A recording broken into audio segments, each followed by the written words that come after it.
Muy buenas tardes a todos los participantes a la reunión del día de hoy. Hoy vamos a hablar de monitorización hemodinámica y para eso me gustaría que el doctor Mauricio Fernández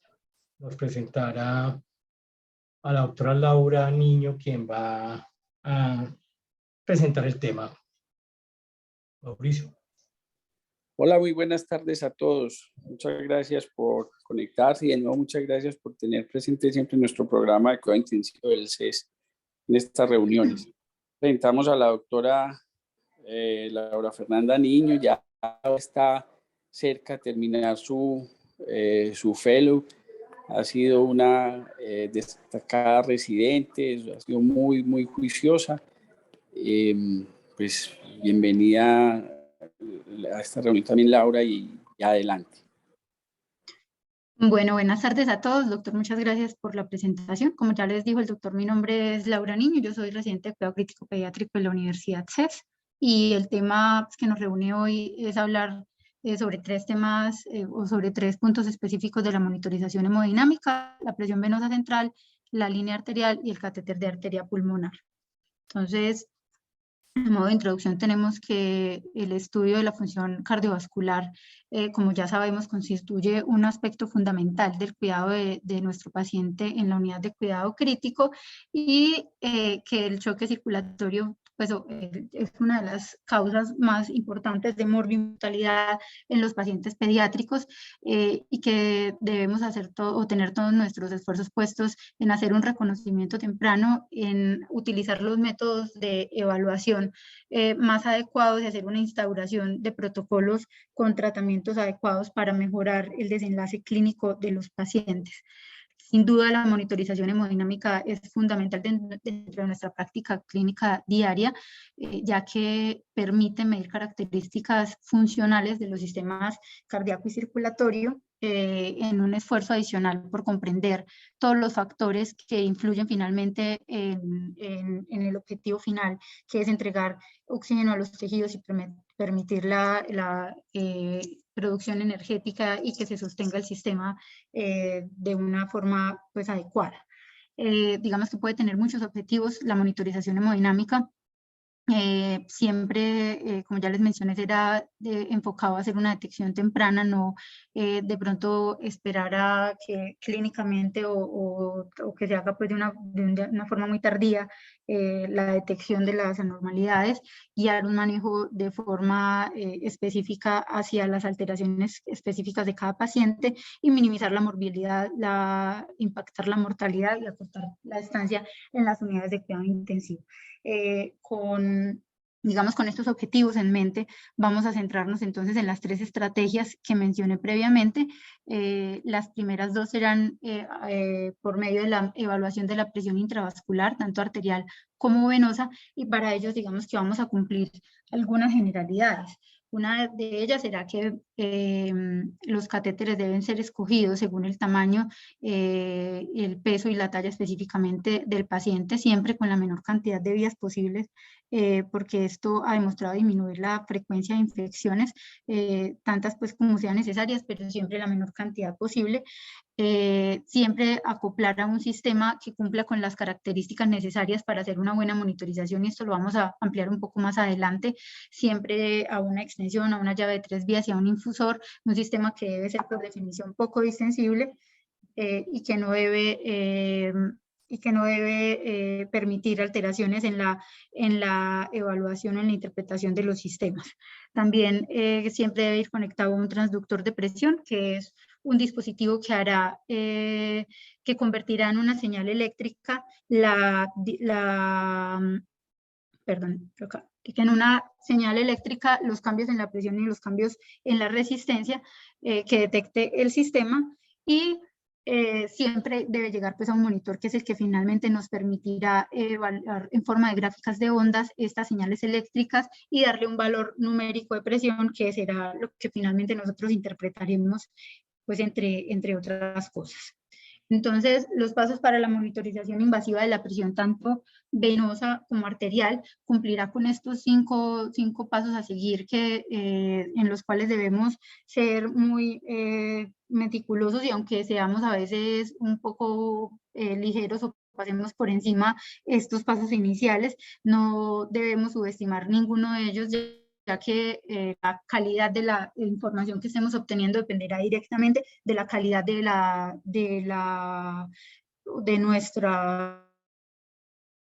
de nuestra práctica a la hora de insertar los catéteres o de elegirlos. Entonces, los 5 pasos serán elección del sitio de inserción del catéter, elegir el catéter, ya después insertar el catéter, posteriormente nivelar y poner a cero el transductor y finalmente comprobar la calidad de la forma de onda. Como les mencioné, esta será una información que ampliaré en cada una de las estrategias que evaluaremos a continuación. Entonces, vamos a empezar con la presión arterial invasiva. Como ya sabemos, nos es útil para monitorizar de forma continua la presión arterial. Algunas indicaciones específicas que podemos encontrar en cirugías de alto riesgo y de una forma mucho más discutida, utilizada como para hacer toma de muestras, que realmente no debería ser pues, nuestro objetivo a la hora de insertar un catéter, pero que puede ser una utilidad adicional. Estará contraindicado siempre que el paciente tenga infección o trombosis en el sitio de la punción, pero pues tendremos otros sitios posibles para puncionar cuando tengamos pacientes con enfermedades reumatológicas que cursen con un síndrome de Raynaud activo, en pacientes con tromboangiitis obliterante o en anomalías en la anatomía del vaso que también podrían ser corregidas con escoger mejor el vaso que vamos a puncionar. Siempre lo más importante, de acuerdo con los riesgos y los beneficios posibles de la información que vamos a obtener, la elección de poner o no el catéter y luego de escoger el sitio posible. Entonces, encontramos que entre los sitios más frecuentes o más comúnmente utilizados son las arterias radiales, braquial y femoral. Estos sitios, digamos que son los más frecuentes porque tienen algunas ventajas prácticas en cuanto a su facilidad pues como de compresión en el momento de la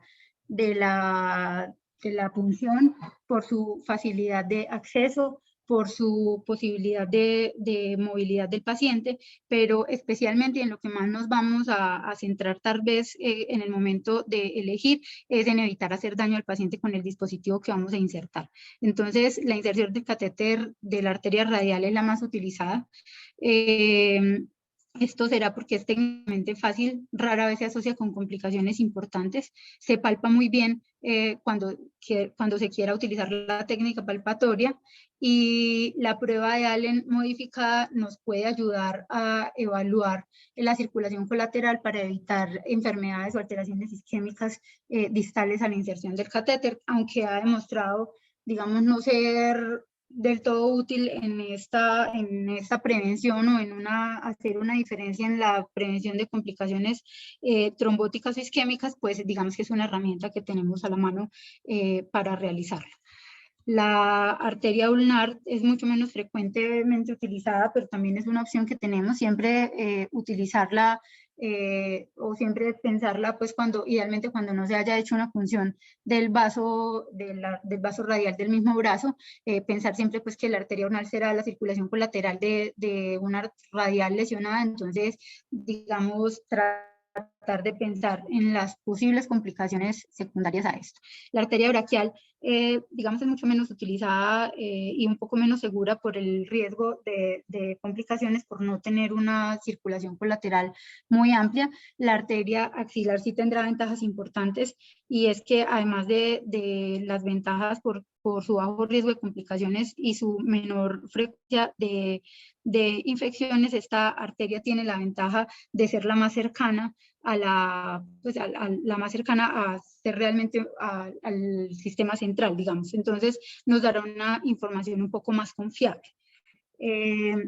La arteria femoral, que se palpa también muy bien justo por debajo del punto medio del ligamento inguinal, cuando el paciente está en decúbito supino y con la pierna extendida, nos ayudará también por su tamaño a tener una menor tasa de fallo en la cateterización. Y es la única otra alternativa diferente a la arteria femoral, a la arteria axilar, perdón, que nos dará una medición de la presión arterial central. También tenemos entre las opciones la posterior tibial y la dorsal del pie, pues que digamos que son un poco menos utilizadas en la práctica clínica diaria. El sitio de inserción es muy importante, no solamente por el riesgo de complicaciones, sino porque la morfología de la onda de presión arterial cambia cuando la onda de presión se mueve desde la aorta hacia una arteria más periférica, y esto por los fenómenos de amplificación de la onda del pulso. En la periferia, la forma de la onda de la presión arterial muestra una presión arterial sistólica más alta, con una pendiente más pronunciada, como vemos acá en el... Voy a poner el puntero, como vemos acá en la gráfica, con una presión diastólica más baja y una muesca discrótica que puede ser más baja, y tardía en comparación con las formas de presión arterial que están más cercanas a la aorta. También vemos alterada la presión de pulso, y esto también es importante dentro de los análisis que haremos posteriormente. La presión de pulso definida como la diferencia entre la presión sistólica y la presión diastólica, y que será útil, digamos, en la evaluación hemodinámica que veremos en las diapositivas posteriores. Este fenómeno se produce por el fenómeno de amplificación o de reflexión de la onda, ya que las ondas se reflejan en las arterias periféricas, aumentando de esta forma el pico sistólico, como les explicaba en la gráfica. Posteriormente tenemos que hacer elección de catéter. Esto será de acuerdo con la disponibilidad, lo que tengamos en el medio, el tamaño, peso y la talla del paciente, y posteriormente seguiremos una técnica de inserción que se puede hacer por método palpatorio o por forma ecográfica, de acuerdo, pues, como tengamos disponibilidad también. Hay una cosa muy importante cuando elijamos el catéter, y es que la longitud del catéter debe elegirse principalmente en función del sitio de canulación. Esto es porque, como ya vimos, entre más lejos quede, pues más recorrido deberá hacerse hasta el sitio en el que se sense finalmente la presión arterial. Entonces, también es importante saber que la longitud y el diámetro interior del catéter influyen en las propiedades de amortiguación y en la calidad de la onda que vamos a obtener finalmente. Lo que se sabe, pues, es que los catéteres de un calibre mayor se ven menos afectados de un calibre menor se ven menos afectados por una amortiguación insuficiente, que en general, pues, puede recomendarse un calibre 18 o 20 para hacer una canulación arterial. La amortiguación se define como la tendencia de los factores, como la fricción y la compliance del sistema de los tubos, de absorber la energía y de disminuir la amplitud de los picos y de los valles de esta onda arterial que estábamos viendo. Entonces, en un sistema arterial, todas las condiciones que afectarían negativamente el flujo del líquido, como acodamientos, coágulos o burbujas de aire, también aumentarían la amortiguación del mismo. Y es por eso que también, digamos, una de las recomendaciones es evitar adicionar uniones o insertar uniones extras solamente en casos, pues, que sean necesarios por posiciones o longitudes del paciente, pero idealmente no adicionar más de lo que el sistema trae pues como preestablecido, que se ha estudiado en condiciones ideales para la evaluación de la presión arterial. Luego sigue la inserción, como ya les mencionaba.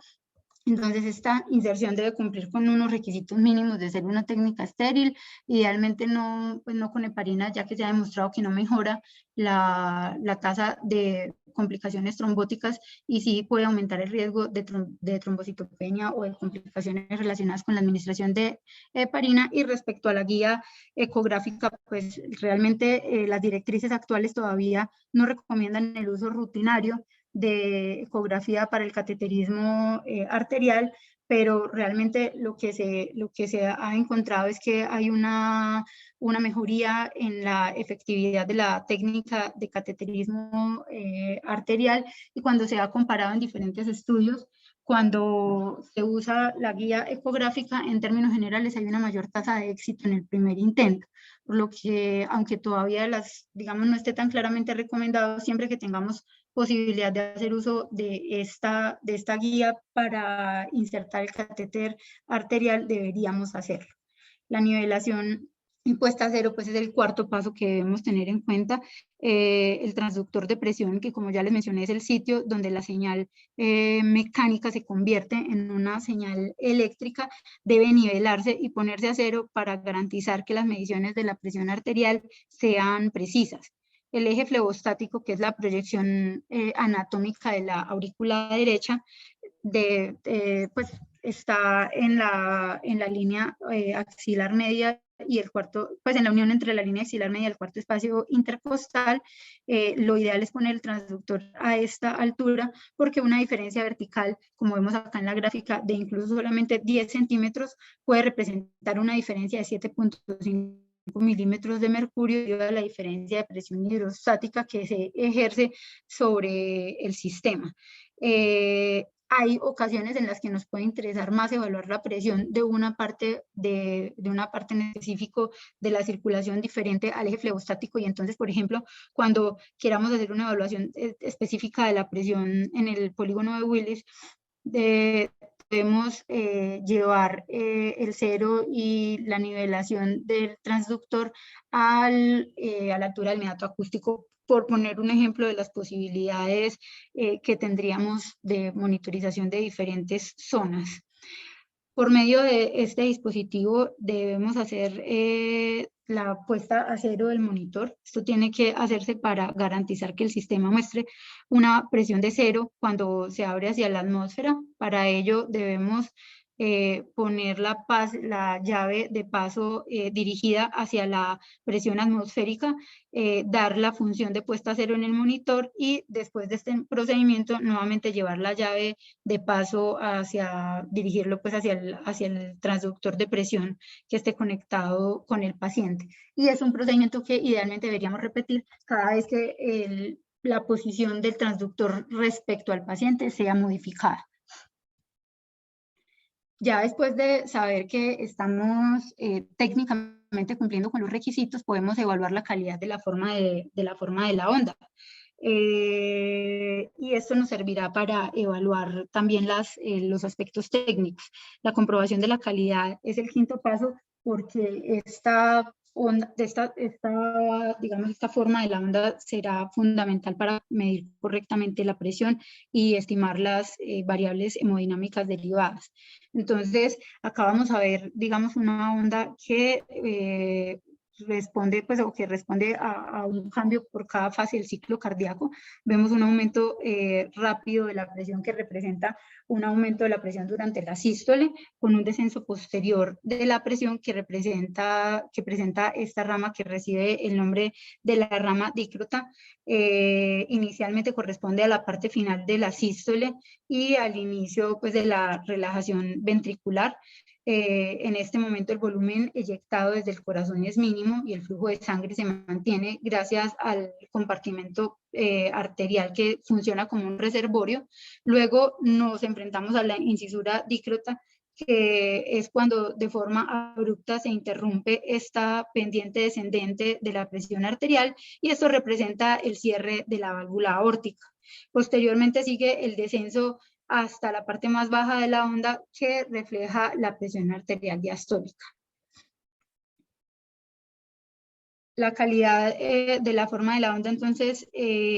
digamos que dependerá del coeficiente de amortiguación, como les había mencionado antes, y una de las estrategias que podemos utilizar es hacer el test de la onda cuadrada para ver si el coeficiente de amortiguación se encuentra dentro de lo aceptado o no, para hacer una medición adecuada de la presión. Entonces, estas fuerzas de fricción o ese coeficiente de amortiguamiento o amortiguación, perdón, que funciona dentro del catéter, lo podemos evaluar cuando presionamos el dispositivo que veíamos previamente, que hace un lavado rápido del transductor y al hacer este lavado recibe la presión de la bolsa, que es idealmente 300 milímetros de mercurio, y luego esto retorna inmediatamente a niveles basales.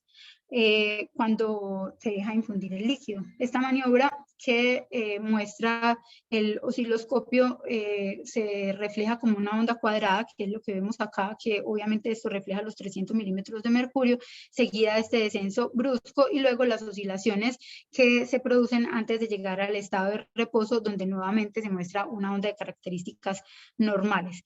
Esta cantidad de oscilaciones antes de volver a las ondas normales nos hablarán del coeficiente de amortiguación del sistema. Lo ideal es que esté entre 1.5 y 2 oscilaciones, y cuando tenemos una subamortiguación podemos tener más de 2 oscilaciones, y cuando está sobreamortiguado el sistema podemos tener menos de una oscilación. Cuando tenemos el sistema subamortiguado, que se puede deber a tubos excesivamente rígidos o a transductor defectuoso, la forma de onda de la presión será más alta, con un pico estrecho, con una sobreestimación de la presión arterial sistólica y una subestimación de la presión arterial diastólica. Con una muesca dícrota más profunda y más tardía, y con oscilaciones que no son fisiológicas dentro de la fase diastólica de la onda arterial. Al contrario, cuando tenemos una onda sobreamortiguada, podemos ver que la forma de la onda representada difiere de esta, que sería la onda normal, porque es un poco menor la presión arterial sistólica, subestima la presión de pulso, y vemos una onda menos detallada en la que puede incluso no verse la onda dícrota. Las razones para tener sobreamortiguación pueden ser una baja presión de la bolsa de infusión, burbujas en el circuito, coágulos, conexiones abiertas o catéter obstruido o torcido, como ya les había mencionado, lo que lleva a la recomendación de reducir el movimiento del catéter de la arteria y limitar el número de estas llaves de paso o de circuitos. A esta onda específicamente se le pueden evaluar algunos otros aspectos que nos hablan de la función. Tenemos esta curva, que es el delta de presión sobre el delta de tiempo, habla de la rapidez con la que aumenta la presión y nos habla de la contractilidad del ventrículo. El área bajo la curva de la presión arterial sistólica, que es esta que vemos acá, en la que se puede evaluar el volumen sistólico y que será de utilidad para hacer una de las mediciones que veremos a continuación. La posición de la incisura dicrótica, que digamos que entre más baja sea, podemos ver mayor o puede relacionarse con una mayor resistencia vascular sistémica, y al contrario, entre más baja, pues una menor resistencia vascular sistémica. Y las diferencias entre la presión arterial y la presión arterial sistólica y diastólica, que nos pueden hablar de alteraciones específicas en algunas de las válvulas cardíacas. Cuando ya tenemos tranquilidad desde que tenemos una onda adecuada con una técnica buena, nos podemos encontrar algunas alteraciones de la forma que nos hablan de patologías específicas. Está descrito, por ejemplo, el pulso paradójico, que es muy característico del taponamiento cardíaco o de la pericarditis, el pulso Zeller, que es más correspondiente a estados hiperkinéticos como el ductus arterioso persistente, o el pulso alternante, que nos puede hablar de situaciones de bajo volumen intravascular. En este último es que nos vamos a centrar un poco. Esto está en relación especialmente pues, con el ciclo respiratorio, y es que cuando ejercemos una presión positiva para realizar una ventilación mecánica, esto se traduce pues, en aumento de la presión intratorácica, lo cual se traduce en aumento de la presión de la aurícula derecha. La disminución resultante del gradiente de presión del retorno, pues este aumento de la presión en la aurícula derecha hará que haya menor gradiente de presión entre el sistema venoso periférico y la aurícula derecha, lo cual disminuirá el retorno venoso, lo cual llevará a una disminución en la precarga del ventrículo derecho y tras un paso pues, por la circulación pulmonar, la disminución de la precarga del ventrículo izquierdo con una consecuente disminución del volumen sistólico. Si este sistema está muy dependiente de la precarga, el volumen sistólico disminuye. Y esto, digamos que es lo que se utiliza como el sustento fisiológico principal para hacer la evaluación del pulso alternante y tratar de hacer esto un poco más objetivo, se desarrollaron mediciones que nos son útiles para evaluar esto como de una forma más exacta. Una de ellas es la variación de la presión de pulso. Entonces, tenemos que la diferencia entre la presión de pulso máxima y la presión de pulso mínima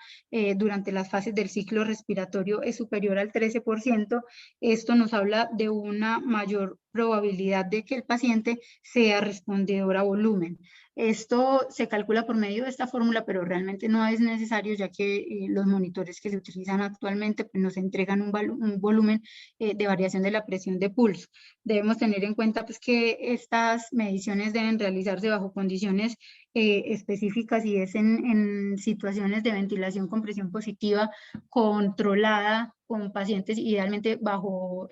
relajante muscular y con situaciones de alto volumen, idealmente mayor de 8, en las que se ha probado que esta maniobra puede ser sensible y específica para estimar la respuesta a volumen. La otra estrategia que podemos utilizar es la variabilidad del volumen sistólico, que utiliza el área bajo la curva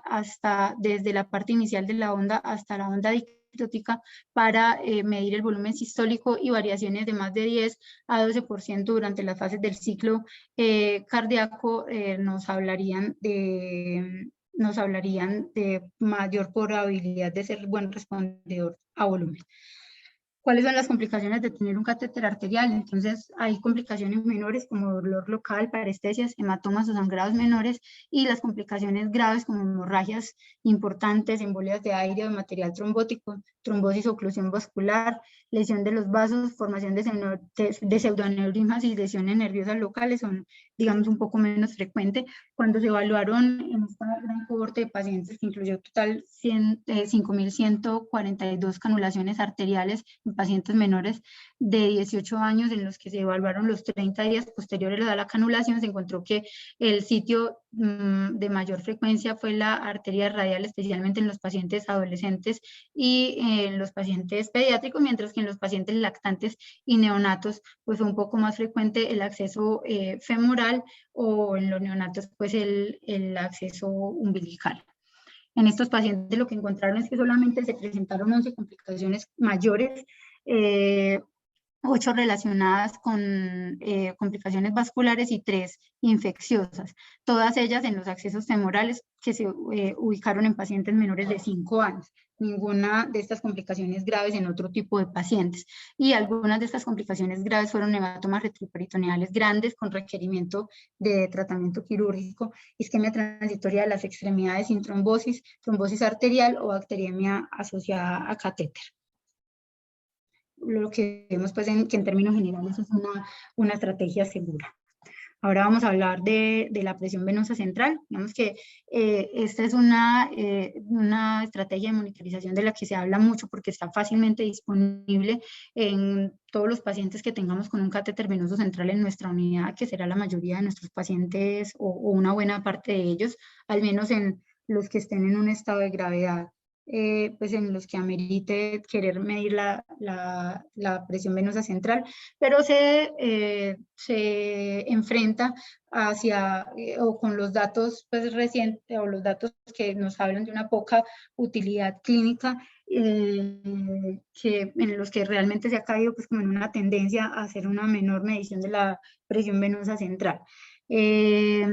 digamos que en las siguientes diapositivas la idea es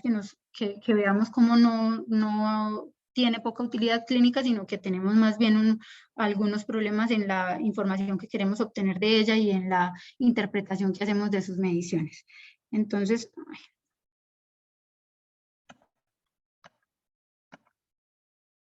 me quería pasar la diapositiva, pero ya. Entonces, nos remitimos a Ernest Starling, que fue uno de los primeros en indicar que la salida del corazón dependía del retorno de la sangre hacia él, que luego Gayton desarrolló de una forma más amplia este concepto, describiendo cómo el gasto cardíaco está determinado por una función que depende del retorno de sangre hacia el corazón y de una función de la salida de la sangre desde el corazón, es decir, de la función cardíaca. Como la comprensión de estos dos conceptos nos lleva a entender cómo la función del gasto cardíaco y la función del retorno venoso, que está representado en azul, se deben digamos, equiparar para tener una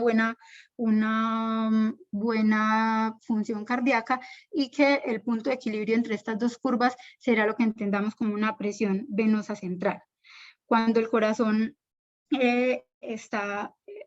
aislado del retorno venoso, es decir, si tomamos solamente el corazón como parte para entender la presión venosa central, esta presión venosa central nos indicará la presión sobre las paredes del corazón en la diástole, lo cual, como ya sabemos, establece la longitud inicial de los arcómeros cardíacos en función de la distensibilidad de las paredes ventriculares. Y esto,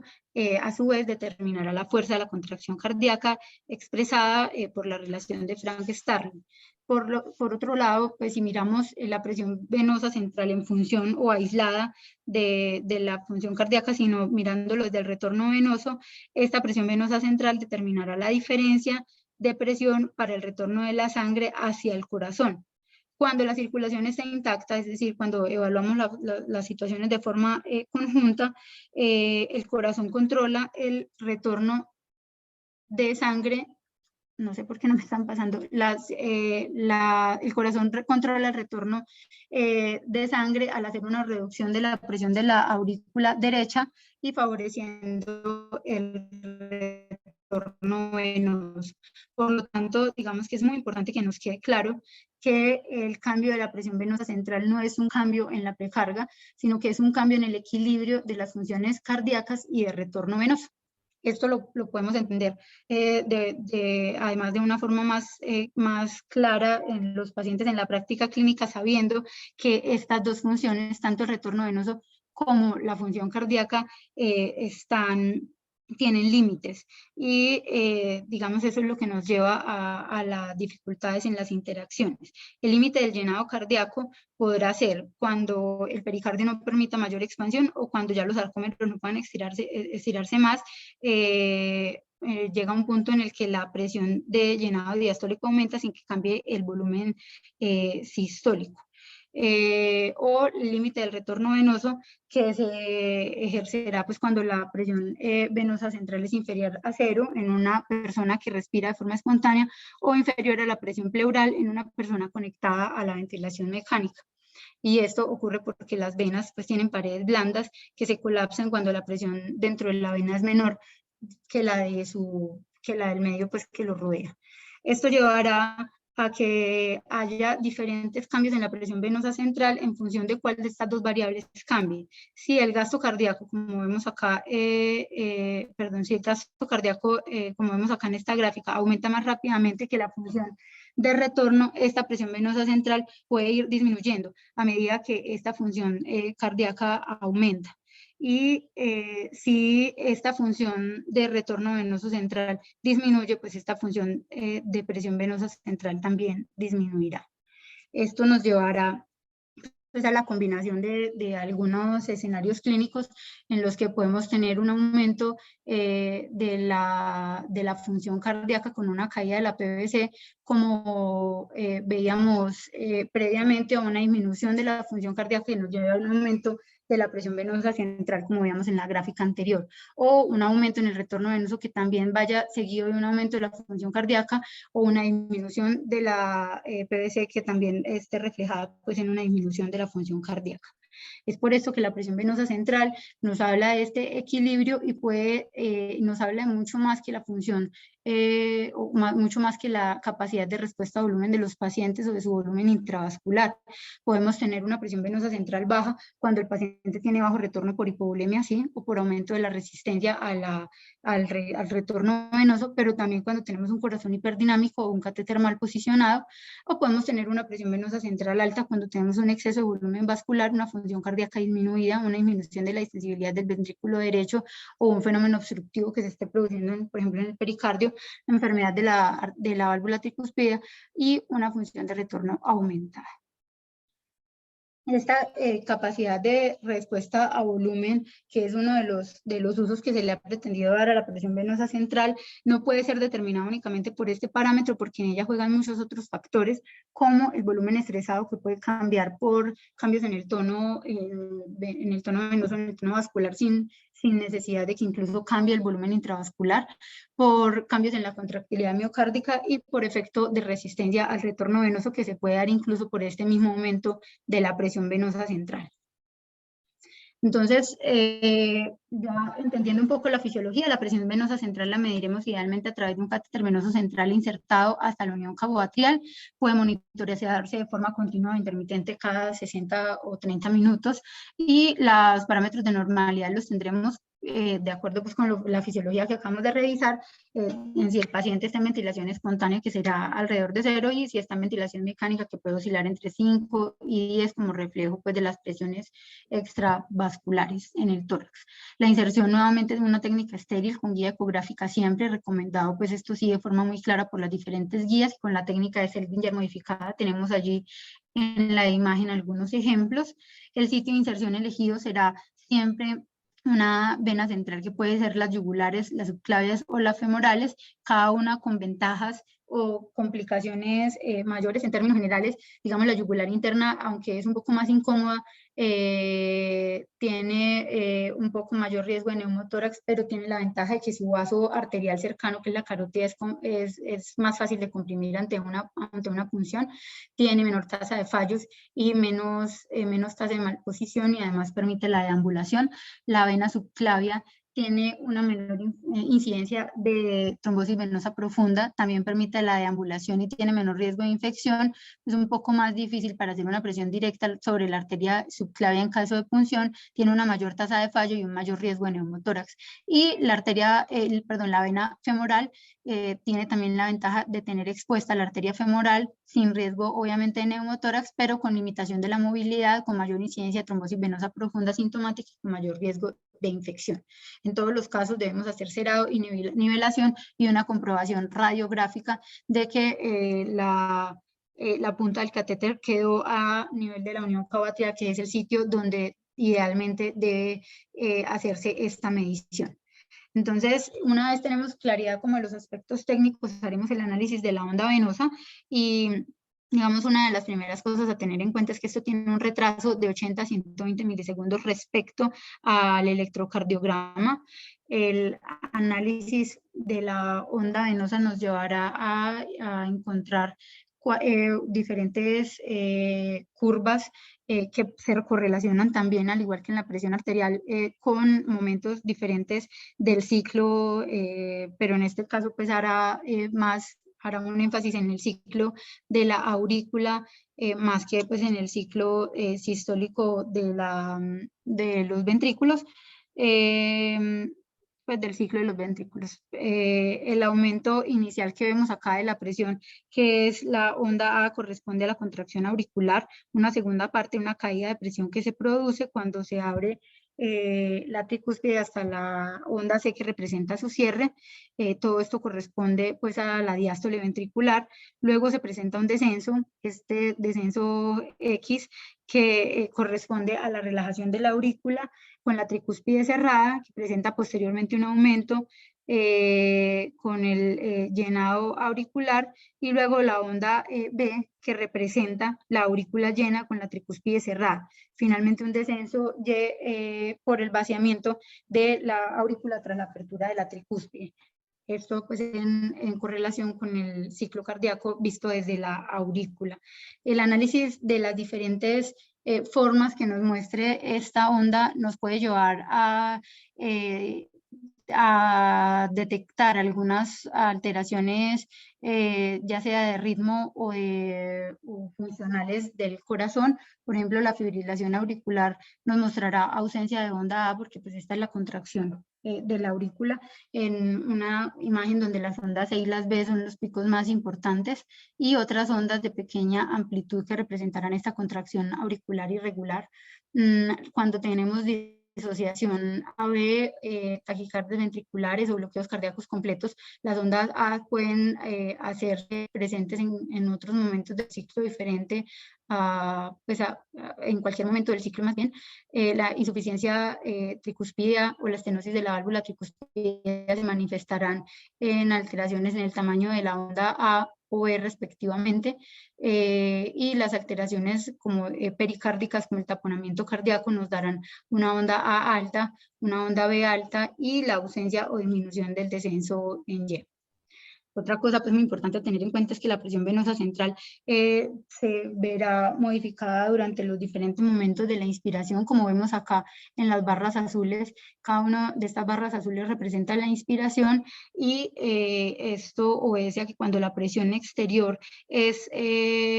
la presión atmosférica, se utiliza como referencia cero, pero cuando la presión exterior es la presión dentro de las estructuras del tórax,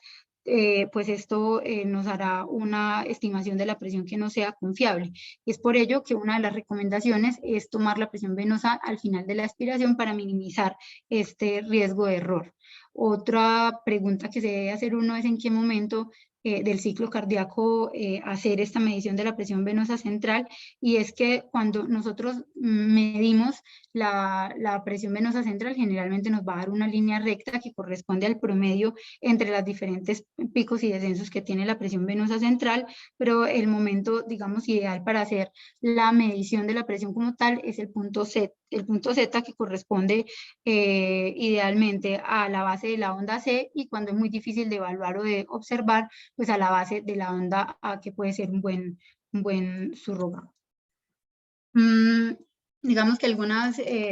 entes internacionales nos hacen la referencia, la recomendación de utilizar la PVC en todos los pacientes inestables refractarios al tratamiento inicial, sin la intención de usarlo como una forma de predicción de respuesta a volumen, teniendo en cuenta que debe situarse adecuadamente, pues, y hacer la medición adecuada en condiciones técnicas óptimas, pero teniendo en cuenta que la PVC de forma aislada puede tener un valor limitado y que debe ser siempre vista a la luz de la fisiología del paciente y de los otros datos clínicos. Las complicaciones serán similares a las funciones venosas que podemos clasificar pues en inmediatas en relación con la colocación del catéter, o en tardías, especialmente complicaciones infecciosas mecánicas o tromboembólicas. Las complicaciones trombóticas digamos que son importantes en pediatría porque son la principal causa de trombosis venosa profunda en niños, y puede tener un aumento importante tanto en lactantes como en adolescentes, especialmente en catéteres femorales. La evaluación ecográfica de la presión venosa central es una alternativa que se ha intentado dar a la medición de la presión venosa central de forma directa, y digamos que los resultados son contradictorios, pero cada vez gana pues más campo la ecografía y la medición de la saturación venosa de oxígeno, que digamos es otra utilidad que le podemos dar al catéter venoso central y que nos servirá para evaluar la extracción, en la que evaluaremos tanto el consumo como el suministro de oxígeno en función de otras variables como el gasto cardíaco, la saturación de oxígeno y la hemoglobina, y que debemos guiar en metas de acuerdo más con un número que fijo con la fisiología del paciente. Entonces, como un resumen, la presión venosa central es el resultado del equilibrio entre las funciones cardíacas y de retorno venoso, más importancia y su tendencia que un valor estático, y sí, lo que sí hay que tener en cuenta es que los valores altos hacen menos probable que el aporte de volumen haga un cambio efectivo en el gasto cardíaco, mientras los valores bajos lo hacen más probable. No usar pues como única guía para la reanimación hídrica. Finalmente, el catéter de arteria pulmonar, que vamos a revisar pues digamos de una forma más superficial. Este es el artículo original publicado en 1970 por Swan y Gans, que introdujeron el catéter en el que adicionaron el balón, el balón de la punta flotante, aunque este es un catéter del que se venía hablando pues desde décadas antes. Fue después de esta adición que se masificó su uso. Es considerado el gol estándar en la medición del gasto cardíaco, pero lo que se encontró posteriormente es que no tenía beneficio clínico en diversos estados de enfermedad, con algunas complicaciones aumentadas, e incluso algunos estudios observacionales iniciales mostraron aumento de la mortalidad, lo que llevó a una disminución en su uso. Pero lo que sí está claro es que nos favorece pues una comprensión fundamental de los principios fisiológicos y el manejo de los estados patológicos complejos. Hay algunos escenarios como los niños con shock intracardíacos que dificultan su interpretación. En términos generales es un dispositivo que nos da muchos datos en la que la interpretación puede ser. Tenemos otros métodos un poco menos invasivos y menos riesgosos para los pacientes que nos pueden hacer utilizarlo cada vez menos, especialmente en la población pediátrica. Respecto a la elección y el sitio del catéter, siempre idealmente debería utilizarse en la vena yugular interna derecha o la subclavia. Cuando se utilice en la yugular izquierda, pues habrá que hacer ajustes a las distancias, pero esto aplica más para la población adulta. Estos son los tipos de catéteres que tenemos disponibles y digamos que en términos generales esto tiene una vía proximal, una vía distal, un termistor y un balón que será el utilizado para la flotabilidad dentro de las cámaras cardíacas para guiar la postura. Nuevamente su inserción por técnica estéril con guía ecográfica siempre por un acceso venoso central y siempre hacer cerado y nivelación como en los anteriores. Entonces, lo que vemos acá es cómo llega el catéter tras avanzarlo desde el sistema venoso. Cuando ya se encuentra en la aurícula derecha, se debe hacer un inflado del balón. Este balón se va a dirigir al catéter en la dirección que lleve el flujo normalmente. A medida que va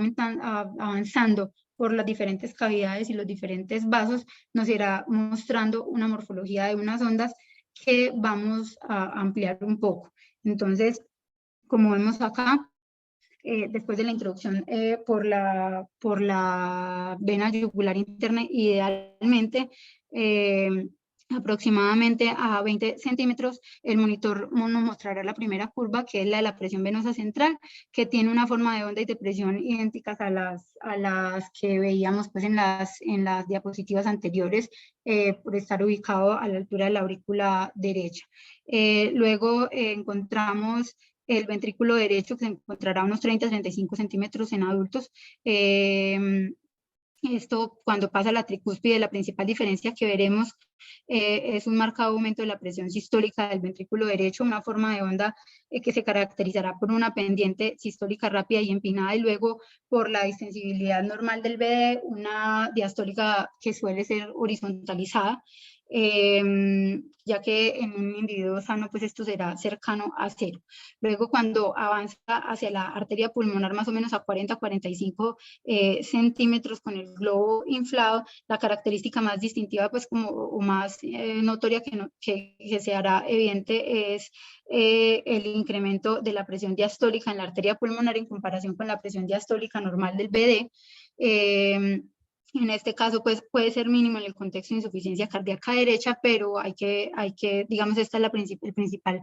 cambio que notaremos pues, respecto a la línea 0. Esta forma de onda de la presión de la arteria pulmonar también tiene 4 fases en las que no me voy a detener, y luego avanzaremos pues hacia la presión de cuña más o menos a 50 centímetros, y es que cuando se termina de avanzar el catéter, finalmente alcanzará una posición en la que hará una oclusión del balón, una oclusión pues por medio de ese balón que detendrá todo el flujo distal, creando una columna de líquido estático entre la punta del catéter y el punto de unión de las venas pulmonares y la aurícula izquierda. Entonces, esta será la conocida pues como la presión de cuña de la arteria pulmonar, que digamos que tendrá valores diferentes para la interpretación fisiológica. Siempre tendremos que guiar la postura adecuada del catéter por medio de una radiografía. Y hay otro punto muy importante a tener en cuenta, y es que en las diferentes zonas de West, aunque esto no sea pues como tan estricto, en las diferentes zonas de West la presión extratorácica, más bien la presión extravascular, hará que el comportamiento clínico sea confiable para su medición solamente cuando la presión o el balón más bien se encuentra enclavado en la zona 3 de West, que es el punto en el que la presión arterial será mayor. E incluso también hay algunas fuentes pues, que hablan de hacer una corrección con PEP. Cuando la posición la encontremos de forma incorrecta, encontraremos una ausencia de las ondas A y B de la presión en cuña durante la respiración, con una presión diastólica de la arteria pulmonar que excede a la presión de enclavamiento. Este catéter nos dará algunas mediciones directas, además de estas presiones que ya vimos, la saturación venosa mixta y el gasto o la evaluación del gasto cardíaco por termodilución, y muchas medidas indirectas que digamos que nos pueden utilizar para establecer diferentes patrones fisiológicos. Específicamente la termodilución utiliza la teoría del cambio de temperatura, utiliza un termistor en su posición distal que está en contacto con la sangre de la arteria pulmonar, se inyecta un suero salino a 0 grados por medio del catéter a la aurícula derecha. Este suero se mezcla a través de la aurícula y el ventrículo derecho y pasa a través de la pulmonar, provocando un descenso de la temperatura de la sangre que estará en función del volumen sistólico. Entonces este termistor censará esos cambios y hará un cálculo de cómo cómo desciende la temperatura, y acá podemos encontrar algunos ejemplos de un descenso de la temperatura para un gasto cardíaco normal, para un gasto cardíaco bajo, para un gasto cardíaco alto o para una medida inadecuada, un uso inadecuado de la técnica, que es una situación que puede ser frecuente y por lo que se recomienda hacer por lo menos 3 mediciones con una variabilidad entre ellas de no más del 15 al 20%. Esto nos puede arrojar diferentes patrones hemodinámicos en diferentes estados clínicos en los que podríamos hacer un análisis fisiológico de cada paciente y guiar las estrategias. Además hay algunos artefactos de movimiento o de amortiguamiento que podemos encontrar en las curvas y que son similares a las que describí para las estrategias anteriores, y las complicaciones estarán en relación pues, como con la canulación, con la inserción y con el mantenimiento, que serán similares a las anteriores, pero que tendrán mayores complicaciones, digamos como la endocarditis aséptica o la trombosis venosa o el infarto pulmonar por su localización obviamente dentro de la arteria pulmonar.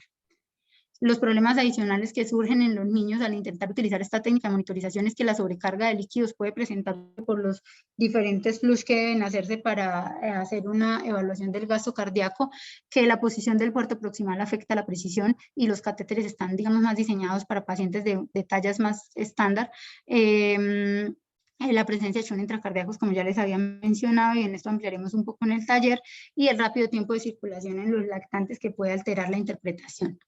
Como conclusión pues, de las 3 técnicas de evaluación que acabamos de ver, vemos que son herramientas de monitorización con indicaciones, objetivos y alcances diferentes, intervenciones con riesgo todas, que requieren estudio cuidadoso de indicaciones y de la duración de las mismas, y que con la correcta aplicación de la técnica y la interpretación de los resultados podríamos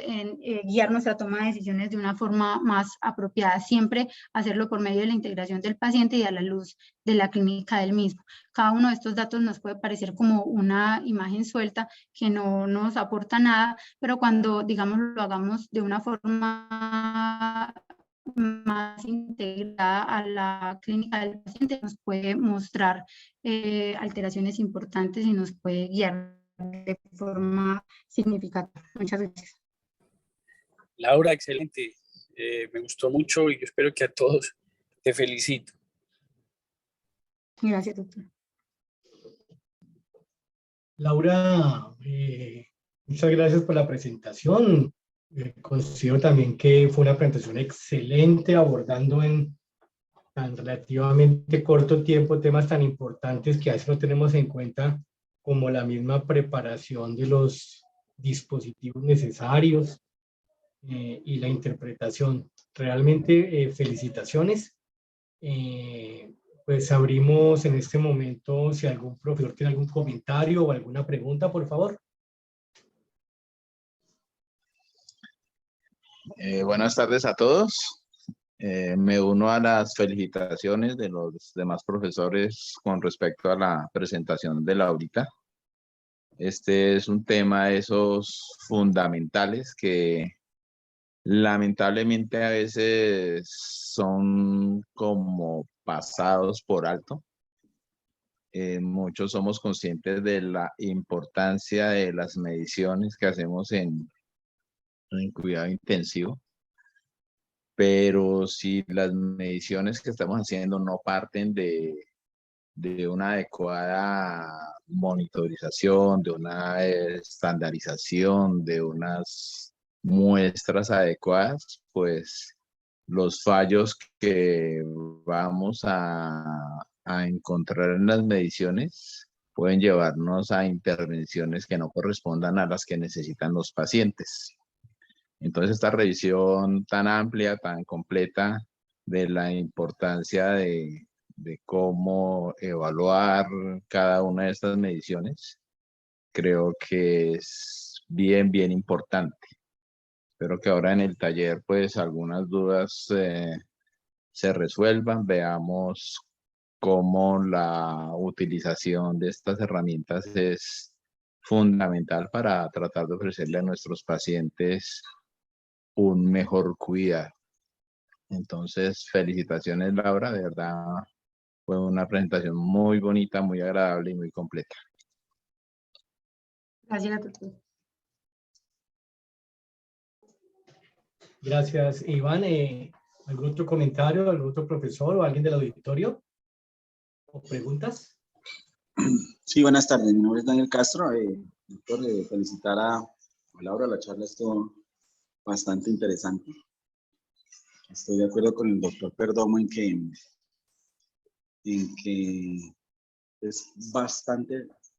fundamental este tipo de charlas para no olvidar desde dónde partimos la monitorización de lo crítico y no satanizar las cosas que valdrán la pena siempre tenerlas en cuenta, como la PVC, que ha sido satanizada en los últimos años y probablemente le hemos perdido una gran herramienta, y más en el cuidado cardiovascular, posoperatorio cardiovascular. Es una gran herramienta para el cuidado de nuestros pacientes y para guiar algunos objetivos dependiendo de cada una de las patologías a las que nos vemos enfrentados. Esta mañana, inclusive con uno de los fellows, estamos discutiendo sobre la importancia de la PVC y cómo se ha ido perdiendo ese tipo de monitoreo, ya que pues, en algunas revisiones importantes pues las comparan con otros tipos de terapias que son un poquito más sensibles y específicas, pero nos sirven cuando uno entiende cómo funcionan este tipo de monitoreos. La posibilidad de errores es muy bajita.